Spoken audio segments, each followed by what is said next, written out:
What is up, ladies and gentlemen of YouTube? Today we have a first big team battle map made by DXR369 and is competitive with up to 10 to 16 players. So what that means is basically 5v5 minimum or 8v8 maximum. So this is kind of very standard big team battle map. Now there are a couple things you want on every big team battle map. So obviously the main portion of the map you're going to want to have open and accessible to vehicles, tanks, banshees, ghosts, etc.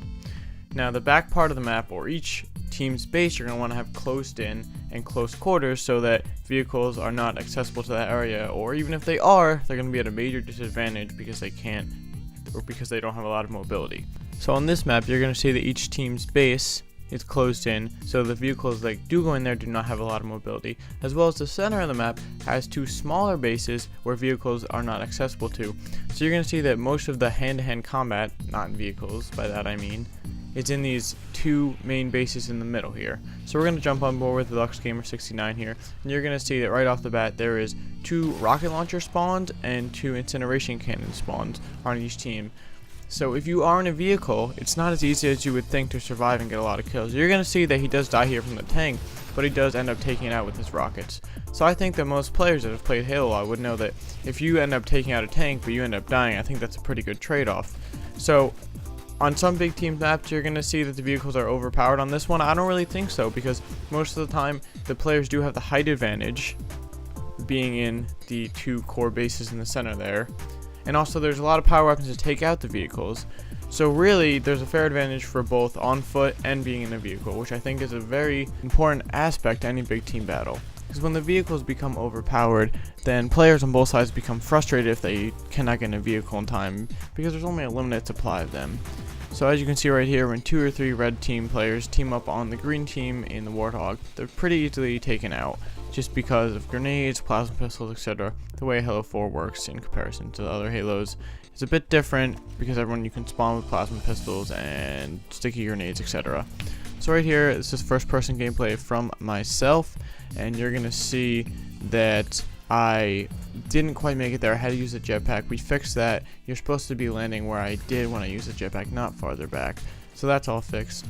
And this first person gameplay just kind of shows that even though I have all these great power-ups and rockets, the map is balanced enough where when these do run out, I really don't have much of an advantage anymore. And yes, they're all power positions just like any other map, which you should be taking control of. And those power positions include kind of these core bases here, and you kind of want to time the Scorpion spawn as well as the Mantis spawn, which you're going to see me getting the Mantis here in a second. Now, before I run out of time here, because it sneaks up on you quite fast when you're doing these commentaries, I usually play with the same group of guys, which I've mentioned before. Now, the only problem with that is there's really only 2 or 3 forgers in the group of guys that I play with, so you're going to see the same makers behind each map, and if you can't tell already, I kind of have my own style. Danny is DXR, kind of has his own style. He's more into the aesthetics, and you can see that everything he does kind of has a little purpose behind it, and everything he makes has kind of a little story behind it, when as to me, it's kind of very structural, and there's not too much story behind it, but I like things that are very neat and structural. Like here, for example, Danny didn't just put regular walls, he kind of put these windows to make it look nice and more like a laboratory.